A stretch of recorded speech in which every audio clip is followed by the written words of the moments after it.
Hello friends, आज की शुरुआत करते हैं टेस्ला के साथ। देखिएगा, मैं अभी स्क्रीन पर टेस्ला का शेयर का भाव देख रहा हूँ और टेस्ला का जो भाव है वो आपको बताता हूँ। वो है 14% डाउन, $106। 52 वीक हाई देखिएगा $402, यानी कि तकरीबन 70% से ज़्यादा शेयर का प्राइस खत्म हो गया है। यानी कि मार्केट कैप जो है टेस्ला की वो 70% से ज़्यादा खत्म हो चुकी है। एग्जैक्टली 14% के लॉस के साथ आज भी काम कर रहा है। $17 का नुकसान दिखा रहा है। और रीज़न जो क्वार्टरली रिपोर्टिंग नंबर्स की हुई, जो इनके ऑर्डर्स जो है गाड़ियों के गए, और स्पेशली जो ईवी के अंदर प्रीमियम मिला हुआ था इस शेयर्स को, तो वो इनका मुख्य कारण जो है देखने के लिए मिला है। देखिएगा, इतनी बड़ी कंपनी अभी भी 26 के फॉरवर्ड पी के ऊपर जो है ट्रेड कर रही है, और इंडिया के अंदर 26 तो स्मॉल कैप कंपनियां ट्रेड कर रही हैं। तो यहाँ पे ये पता चल रहा है कि देखिएगा, जब टेस्ला जैसी कंपनीज जब बाजार में बिकवाली आती है तो वो अपने आप को नहीं संभाल पाती, और अभी $106 के भी नीचे चला गया, $105.95 पे जो ट्रेड कर रहा है अभी। और ऐसा ही पिछले 3-4 महीने पहले आपने देखा था फेसबुक के शेयर यानी कि मेटा के शेयर्स में भी ऐसा ही देखने के लिए मिला था। और ऐसा कुछ नहीं हुआ, केवल सेंटीमेंट को बदला गया है, और रेट ऑफ इंटरेस्ट से पूरा यूएस के जो स्टॉक मार्केट्स हैं वो धराशायी हुए पड़े।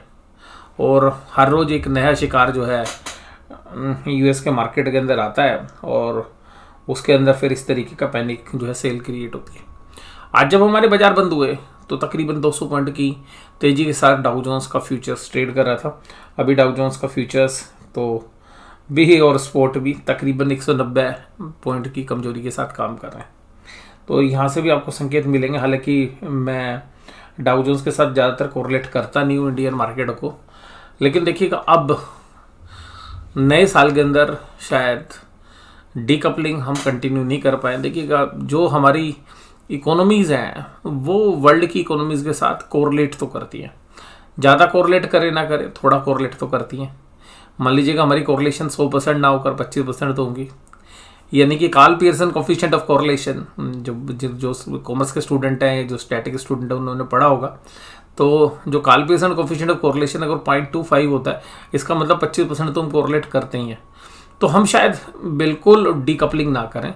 और अब हमारे जो बाजार है वो इस बात की तैयारी कर रहे हैं कि भाई जो रिजल्ट्स हैं उनके ऊपर क्या असर होगा। तो बाजारों के अंदर वॉल्यूम ख़त्म है, डिलीवरी परसेंटेज घटी हुई है, ऑपरेटर ड्रिवन, या मैं ये कह सकता हूँ कि जो सटोरिया वाले जो सौदे हैं वो आज की डेट में ट्रेड में नज़र आ रहे हैं। और जनरली मुझे लग रहा है कि रिटेल इन्वेस्टर्स को ट्रैप करने की कोशिश की जा रही है, और ये बताया जा रहा है कि भाई बाजार बहुत मजबूत है, इंडिया बहुत मजबूत है, इंडिया की इकोनॉमी का कोई फ़र्क नहीं पड़ना। मैं मानता हूँ कि इंडिया की इकोनॉमी बहुत अच्छी है। गवर्नमेंट ने भी जो ऑयल के फ्रंट पे जो एक्शंस लिए वो बहुत बढ़िया है। मेक इन इंडिया भी चलो आप मान सकते हैं, काम कर सकते हैं। जो कोविड का जो सिचुएशन पूरे वर्ल्ड में राइज हुई वो हमारे लिए फेवरेबल थी।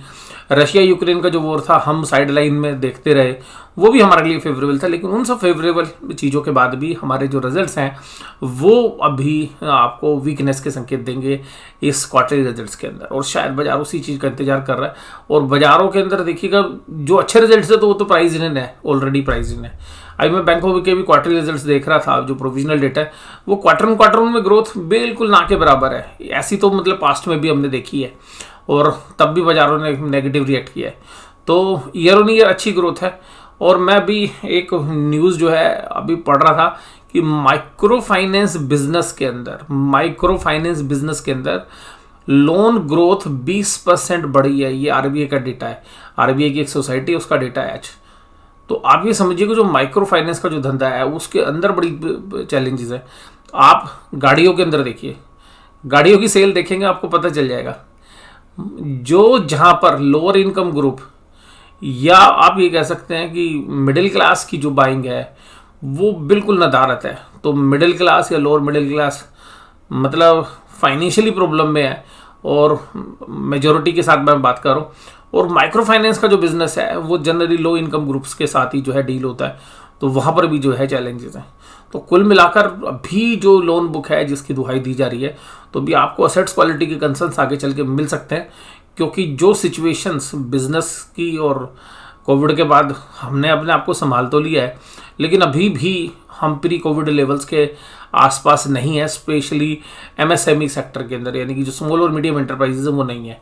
लार्ज कैप तो अच्छा कर रही हैं और लार्ज कैप का देखिए इंडेक्स भी आपको दिखा रहा है वो चीज़ें, लेकिन अगर पूरी अगर इकोनॉमी में थोड़ी सी प्रॉब्लम आती है, जो इस बार के आपके स्मॉल कैप और मिड कैप के क्वार्टरली रिजल्ट्स जब आप देखेंगे तो आपके सामने आएंगे। ये चार्ट के बारे में मैं डिस्कस आपके साथ कर चुका हूँ। आज देखिएगा साइडवेज था, निफ्टी साइडवेज था, भी तो बैंक निफ्टी के दम पे बाजार चल रहे हैं। और आईटी की देखिएगा, मुझे पर्सनली ऐसा लगता है कि देखिएगा वर्ल्ड वाइड चलते हैं आईटी को ज़्यादा पीट दिया गया है, तो हो सकता है कि एक बार रिजल्ट के बाद दोबारा से पिटाई हो आईटी की, लेकिन आईटी को जो है अंडरवेट दे रहे हैं बाजार। और मुझे लगता है कि आईटी के अंदर जो भी गिरावट होगी, और अगर आपका 1 से 2 साल का नजरिया, तो शायद कोई बाइंग अपॉर्चुनिटी क्रिएट करेगी। बैंकिंग और फाइनेंशियल्स में देखिएगा पिछले क्वार्टर में बैंकों के रिजल्ट अच्छे थे, उसका पूरा रनअप आपको देखने के लिए मिल गया। अब इस बार जो रिजल्ट्स है उसमें जो ग्रोथ है क्वार्टर में, वो फिर देखिएगा आपको उस लेवल पे नहीं आ रही है जिस लेवल पर बैंक निफ्टी भी ट्रेड कर रहा है। तो मुझे लगता है कि बैंक निफ्टी में एक अच्छा खासा आपको शार्पफॉल देखने के लिए मिल सकता है, उसी का असर आपको निफ्टी की में भी देखने के लिए मिलेगा। और रिलायंस, जेएसडब्ल्यू स्टील, एमएनएम और आईटीसी आज कमजोर थे, और विंडफॉल टैक्स जो है वो बढ़ा दिया गवर्नमेंट ने, तो वो भी ऑयल के ऊपर शायद वो रिलायंस वो भी इम्पैक्ट कर रहा था आज। एडवांस डिक्लाइन रेशियो बहुत अच्छी थी आज, मतलब 11:88 की थी, आप ये समझ लीजिए। तो 110:88, तो मतलब 110 शेयर जब बढ़ रहे थे तो 87 शेयर ही जो है घट रहे थे। HDFC लाइफ आज का धुरंधर था, और अभी देखिएगा आज HDFC life, SBI life insurance, ये दोनों शेयर्स आज आपको चलते हुए नजर आए। और रीज़न ये है कि मैं आपको ये बोल रहा हूँ कि सेक्टर वाइज रोटेशन करने की कोशिश कर रहे हैं। और सन फार्मा में भी देखिएगा 1012 के लेवल्स आपको देखने के लिए 1000 के ऊपर टिका हुआ है। TCS 1.53% की तेजी नहीं दिखाता, तो निफ्टी शायद आज इतना अच्छा नहीं कर रहा होता। उसके अलावा आप हिंडाल्को, ब्रिटेनिया, जेएसडब्ल्यू स्टील, महिंद्रा सब कमजोर थे। बैंक निफ्टी में 200 पॉइंट की तेजी आपने देखी, लेकिन जो कैंडल बनी है वो भी ग्रीन बनी है, ठीक बनी है, लेकिन बाजार दोबारा से टॉप की तरफ जा रहा है। और मुझे यहाँ भी लग रहा है कि डबल टॉप पैटर्न बनने की तैयारी जो है बैंक निफ्टी भी कर रहा है। और डबल टॉप एक ऐसा पैटर्न होता है कि जहाँ से अगर बाजार सस्टेन ना करे, अगर डबल टॉप पे जाने के बाद अगर बाजार ब्रेकआउट नहीं देता ऊपर की तरफ, तो ऐसा माना जाता है कि उस डबल टॉप के पैटर्न के ऊपर, जैसे भी टेस्ला के अंदर भी डबल टॉप ही बना था, डबल टॉप के पास अगर सेलिंग आती है और वो नीचे सेलिंग नहीं रुक पाती किसी कारण से, तो एक अच्छा खासा फॉल जो है आपको देखने के लिए मिलता है, जो कि 10% तक और इवन 15% तक के भी होते हैं, बट 7-8% तक मामूली सी जो है बात है।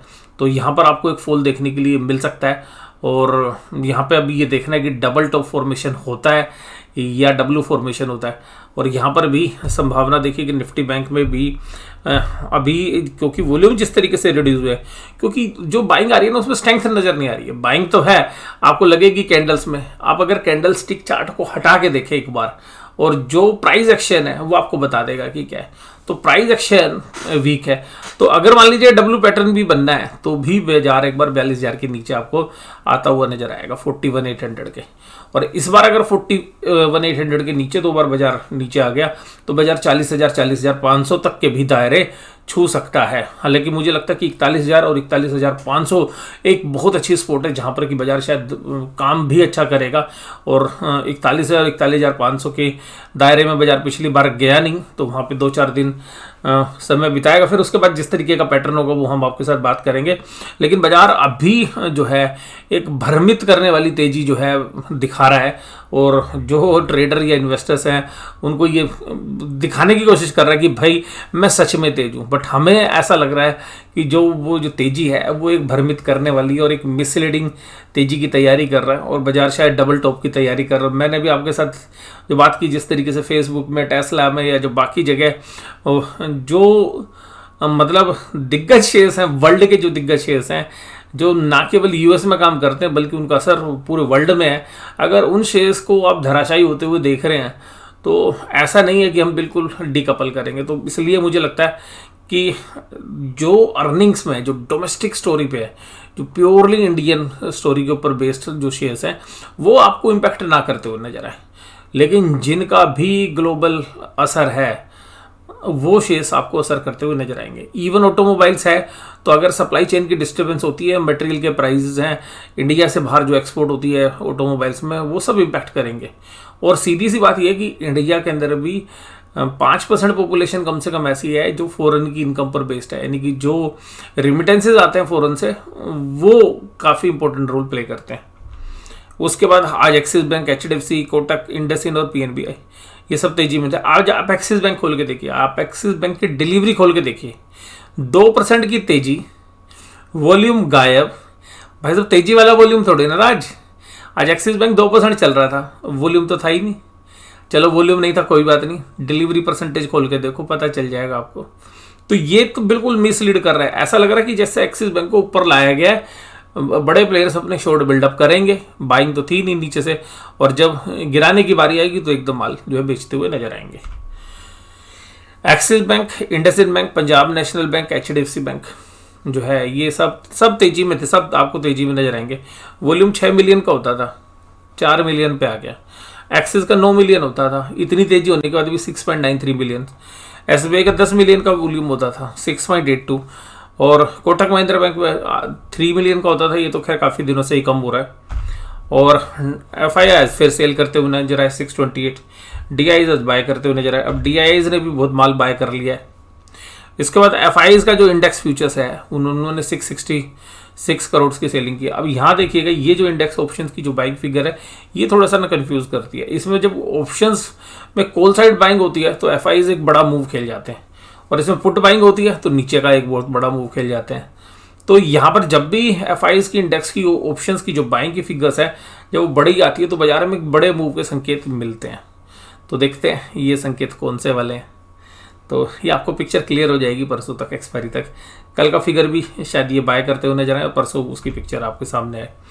और स्टॉक फ्यूचर्स के अंदर भी सेलिंग, यानी कि सारे फ्रंट पे सेल कर रहे हैं। ऑप्शंस खरीद रहे हैं तो ऑप्शंस में भी दोनों कॉम्बिनेशन हो सकते हैं। इसके अलावा पुट कॉल रेशियोज 0.995 पे, 955 पे निफ्टी की नॉर्मल है, बैंक निफ्टी भी नॉर्मल है, कोई ज़्यादा नहीं है। Dow Jones industrial leverage 174 points की गिरावट है। $84 पे ब्रेंट क्रूड ट्रेड कर रहा है, तो हमारे लिए फेवरेबल है। आज देखिएगा निफ्टी में अनवाइंडिंग नहीं हुई कॉल साइड में, तो निफ्टी में राइटिंग भी हुई है। तो 18,300 पे 16,000 कॉन्ट्रैक्ट, तो 12,000 कॉन्ट्रैक्ट पुट में। 18,200 पे पुट राइटिंग होने की कोशिश हुई है, और मुझे लगता है कि 18,200 पे एक अच्छा बेस बनाने की कोशिश की है। तो अभी भी हम रेंज बाउंड ट्रेड ही उम्मीद कर रहे हैं, लेकिन मुझे इस रेंज बाउंड ट्रेड में बस यही चीज़ें लग रही हैं कि पता नहीं कब रिवर्स हो जाए बाजार, थोड़ा सा और ऊपर जाके रिवर्स होता है या यहीं से रिवर्स होता है। तो जितना ज़्यादा ऊपर जाके रिवर्स होगा उतना ज़्यादा शार्प फॉल आएगा। तो यहाँ पे फिर हमें जो है थोड़ा सा अलर्ट रहने की ज़रूरत है। और मुझे ऐसा लगता है कि जिनके पास इंडेक्स वाले म्यूचुअल फंड्स हैं, इंडेक्स फंड्स वाले जो म्यूचुअल फंड्स हैं, शायद एक बार रिडेम्पशन कराने का जो है सही समय है। हमें भी देखिएगा पिछली बाजार की गिरावट से अभी जो हुई थी थोड़े उससे जस्ट पहले ही मैंने आपके साथ शेयर भी किया था। तो मुझे लगता है कि यहाँ पर भी एक बार जो भी मतलब म्यूचुअल फंड्स हैं लमसम वाले हैं, तो उसमें से एक बार पैसा बांधने का जो समय देखिएगा। जब टीवी चैनल्स वाले क्या बोलते हैं आपको मैं वो बताता हूँ। जब बाजार में बहुत भारी गिरावट आती है तो वो कहते हैं म्यूचुअल फंड में SIP मत लगाइए, अब तो आपके पास जो लमसम पैसा है ना वो भी बाजार में ठोक दो, क्योंकि अच्छी रिटर्न्स आएंगी। मैं मानता हूँ, एग्री करता हूँ मैं उसके साथ, क्योंकि जब बाजार नीचे है तो आपके पास जो अतिरिक्त पैसा है वो भी आप लगाइए, SIP को कंटिन्यू रखिए। मान लीजिएगा आपकी SIP 25,000 रुपये की जाती है और आपके पास 5 लाख रुपये रखे हों, तो आप वो 5 लाख पे डाल दीजिए अगर बाजार नीचे है तो। लेकिन अगर आपकी SIP 25,000 जा रही है और आपकी SIP जाते हुए 10 साल हो गए, 15 साल हो गए हैं, और अब उस SIP की अच्छी वैल्यू बन रही है और बाजार अपने टॉप पे है, तो बताइए क्या करना चाहिए? क्या करना चाहिए आप खुद सोच के बताइए। जब गिरा हुआ है तो 5 लाख रुपए डालते हो ना अपना जो रखा हुआ है, और अब मान लीजिएगा आपका कॉर्पस 75 लाख रुपए का है, तो क्या करना चाहिए? और बाजार अपने हाई पे है तो कम से कम 10 लाख निकाल लेना चाहिए, और जब दोबारा से बाजार नीचे गिरे तब वो 10 लाख रुपए दोबारा से डिप्लॉय कर देने चाहिए। तो ये एक गोल्डन रूल है भैया, सस्ता मिले ज़्यादा खरीदो, महंगा मिले ज़्यादा बेचो। तो मुझे लगता है सारा तो कभी नहीं बेचना चाहिए इंडेक्स, लेकिन फिर भी इस समय पर एक बार बेचकर प्रॉफिट ले लीजिए और साइड में बैठ जाइए। और मैंने भी देखिएगा 10-15 दिन पहले आपके साथ गोल्ड पे भविष्यवाणी की थी कि गोल्ड में मुझे एक मजबूती नज़र आ रही है। तो गोल्ड में आज देखिएगा 55,000 के आसपास के रेट थे इंडियन मार्केट में, और $1850 के आसपास जो है फ्यूचर मार्केट के अंदर रेट चल रहे हैं। तो बहुत ही बेहतरीन जो है प्राइस रन अप पिछले 1-1.5 हफ्ते के अंदर हमें देखने के लिए मिला, नीचे से बेस बनाते हुए। हालांकि गोल्ड मुझे लगता है वोलेटाइल रहेगा, और अभी भी मुझे लगता है कि गोल्ड में और अपॉर्चुनिटीज़ है, और शायद साल के अंत जाते जाते हम गोल्ड के प्राइस में यहाँ से भी 10% की और तेज़ी देखते हुए नजर आएंगे। उसका निफ्टी बैंक के अंदर अगर हम बात करें तो 43,300, 43,400, 43,500 पे सब जगह पुट राइटिंग थी। कॉल राइटिंग कहाँ पे थी? 43,500 पे। अनवाइंडिंग हो गई 43,000 के आसपास की। डेली ट्रेड थे उसमें ये हो गया है, मैं मानता हूँ। लेकिन अभी भी ऐसा नहीं है 43,500 पे 1,23,000 कॉन्ट्रैक्ट अभी भी कॉल राइटर्स हैं एग्रेसिव, जबकि पुट राइटर 1,33,000 है। तो बाजार में वोलेटिलिटी कभी भी आ सकती है। बैंक निफ्टी ऊपर की तरफ जाएगा, बड़े प्लेयर शॉर्ट बिल्डअप करेंगे, उसका असर आपको महीने के अंत होते होते दिख जाएगा। तो मुझे पर्सनली ऐसा लगता है कि इस समय पर थोड़ा सा पोर्टफोलियो में से भी, अगर जहाँ पर आप अच्छे पोर्टफोलियो की जो शेयर्स हैं आपके, और आपका बहुत लंबे समय का नज़रिया है, और आपके पास क्वांटिटी बहुत बड़ी मात्रा में किसी शेयर्स में हो रखी है, तो मुझे लगता है कि भाई वहाँ भी प्रॉफिट बांधने का समय है। और यहाँ पर जो है कैश रखने का समय, और कैश जो है किंग है मुझे लगता है। और जब बाजार नीचे है ना, जैसे भी पीछे गिरावट हुई थी, तो पूरा पैसा तो देखिएगा नहीं लगा पाए होंगे लोग, लेकिन जो 10-20% जो है पैसा लगा देना चाहिए। हर 5% के ऊपर अगर आप 20% पैसा लगाएंगे जो भी आपने निकाल रखा है, तो बहुत अच्छी अपॉर्चुनिटी जो है आपको वेल्थ क्रिएट करने मिलेगी। अदरवाइज़ तेज़ी में कोई बेच नहीं पाता, मंदी खरीदने नहीं देती, और बाजार में पैसा वही कमाते हैं जो तेज़ी बेच देते हैं, यानी कि तेज़ी बेच देते हैं, यानी तेज़ी काट लेते हैं।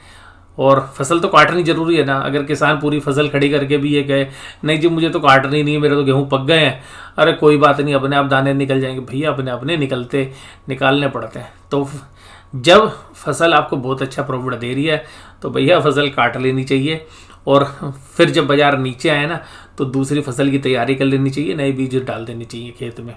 तो सिंपल सी बात ये है कि देखिएगा, मैं तो आपको साथ एक ही गोल्डन रूल बता रहा हूँ, सस्ता खरीदने का महंगा बेचने का।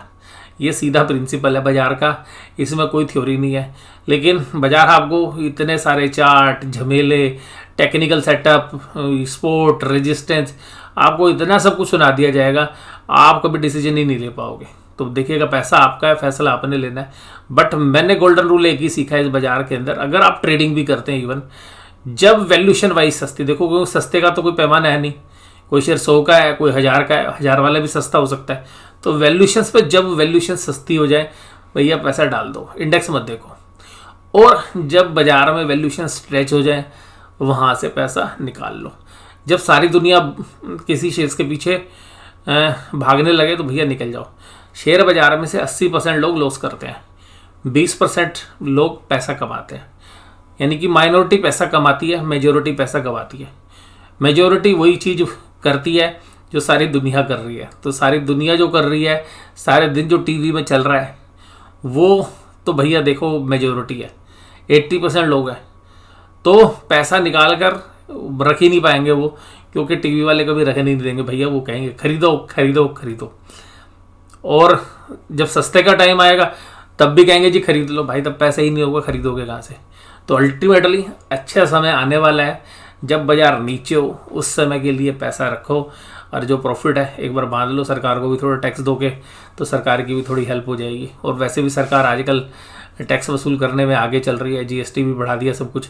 और जहाँ पे सरकार को देने की बारी आती है, यानी कि पीपीएफ अकाउंट के अंदर या जीपीएफ के भी आज रेट ऑफ इंटरेस्ट नहीं बढ़ाए, और पब्लिक प्रोविडेंट फंड जो है उसके अंदर भी रेट ऑफ इंटरेस्ट नहीं बढ़ाए, और जहाँ पर भी टैक्स बेनिफिट स्कीम्स हैं वहाँ सरकार ने कहा भाई हम कोई रेट ऑफ इंटरेस्ट नहीं बढ़ाएंगे, महंगाई चाहे कितनी हो तो रेट ऑफ इंटरेस्ट बढ़ाने की बात हमसे ना करो।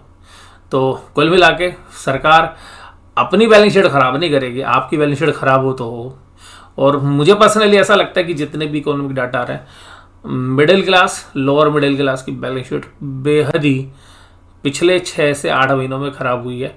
और जो कोविड की सिचुएशन ठीक होने के बाद उम्मीद की जा रही थी कि बढ़िया होगी, तो वो नहीं हुई है। हालांकि देखिएगा अपर क्लास के ऊपर या जो है मिडिल क्लास का भी जो क्रीमी लेयर है उसके ऊपर फ़र्क नहीं पड़ा है। वो सब गाड़ियों की सेल से भी या जो बाकी जो कंजम्पशन पैटर्न है उनसे देखोगे तो आपको पता चलेगा। बट जब मास पॉपुलेशन अगर पैसा नहीं कमा पा रही है या मास पॉपुलेशन कंज्यूम नहीं कर पा रही है, तो देखिएगा आप ये कहेंगे कि इकोनॉमी अच्छा करती रहेगी या शेयर प्राइस ऊपर की तरफ चलते रहेंगे, वो प्रैक्टिकली पॉसिबल नहीं है। ये मेरा व्यू है। आपको लगता होगा सर हमेशा बियर वाली बात करते हैं कि नहीं, मैं ये बात करता हूँ कि भाई सस्ता समय आएगा ना, वो ख़रीदने का होता है, महंगा समय बेचने का होता है। मुझे बाज़ार अब महंगे लग रहे हैं और महंगे जब लग रहे होते हैं तो बेच दो। लेकिन कुछ सेक्टर इसी समय पर भाई साहब 5 के पी पर 6 के पी पर बहुत बेहतरीन कंपनी आपको मिल रही है, 3% की डिविडेंड यील्ड है, लेकिन वहाँ तक ना तो टीवी वाले आपको देखने देंगे और ना आप खुद देखने की कोशिश करोगे, क्योंकि जो शेयर्स अच्छी रिटर्न्स देते हैं उनकी तरफ तो कभी ना तो मीडिया की नज़र जाती है ना आप लोगों की। आप केवल उन शेयर्स के पीछे भगोगे जो रोज़ मीडिया में प्रचार प्रसार हो रहा है, बस वही आपके समझ में आएंगे कि जी यही शेयर्स ले लो दे दो, ले लो दे दो बस, और उसमें ब्रोकरेज लगती रहेगी और पैसा हाथ में आया ना। ये मेरे अपने व्यक्तिगत मत है और आपको अगर इससे सहमत हो तो भाई साहब थम्स अप कर देना, लाइक कर देना। और आपको लगता है यार मैंने ये जो वीडियो के लास्ट वाले हिस्से में बहुत मज़ेदार बात बताई है तो 2-4 दोस्तों को भी ये शेयर कर देना। और सबसे बढ़िया बात यह है कि आप सब लोगों का पैसा बने नए साल में, वो समझ आपके अंदर डेवलप हो। मैं यही कोशिश जो है आपके साथ कर रहा हूँ। और देखिएगा किसी भी बिजनेसमैन से पूछे ना, किसी दुकानदार से भी पूछेंगे, वो भी एक ही बात बोले, भाई सस्ता मिले ना तो माल ज़्यादा डाल लेते हैं दुकान में भी, और जब रेट अच्छा होता है ना तो ऊपर बेचते हैं। इकोनॉमिक्स में भी यही प्रिंसिपल है कि हायर प्राइजेस के ऊपर ना प्रोड्यूसर ज़्यादा सप्लाई देता है, तो सेम गोल्डन रूल है। और बड़े प्लेयर जो इंस्टीट्यूशन है वो सब इस बात को समझते हैं। बस बाज़ार में क्या होता है, बाज़ार में एक बार झांसा देने की कोशिश होती है और बड़े प्लेयर्स वो करने में कामयाब भी रहते हैं। और देखिएगा भाव भगवान है, उसको समझ लीजिएगा। और भगवान जब आपके सामने दर्शन दे रहे हैं तो भाई दर्शन ले लो।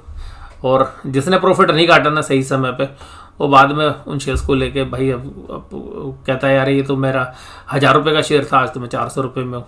अभी एक शेयर्स के बारे में बात करूँ, फर्टिलाइजर शेयर्स ही देख लो। 3-4-5 दिन पहले जो फर्टिलाइजर शेयर्स के भाव थे, फैक्टिक शेयर है, आप देखिएगा उसको 3-4 दिन में उसका भूत उतार दिया है। लेकिन वो सटोरी हैं, वो आपको दिखाते हैं भाई देखो पकड़ो 10% ऊपर, 5% ऊपर, 20% ऊपर। जब आप ऊपर जाके बैठोगे वो शेयर्स नीचे आना शुरू हो जाएगा। तो ऐसा ही हुआ है, अभी आपने देखा भी है। और भी कुछ फर्टिलाइजर शेयर्स हैं। मैं जनरली फर्टिलाइजर शेयर्स जो है ट्रैक नहीं करता अदर देन GNFC, और मुझे GNFC के अलावा कोई बाकी फर्टिलाइजर शेयर्स में इंटरेस्ट है भी नहीं। और यहाँ पर ये वीडियो आप बताइए वीडियो कैसी लगी, जरूर से जरूर मुझे कमेंट बॉक्स में बताइएगा। वीडियो देखने के लिए धन्यवाद, थैंक यू वेरी मच।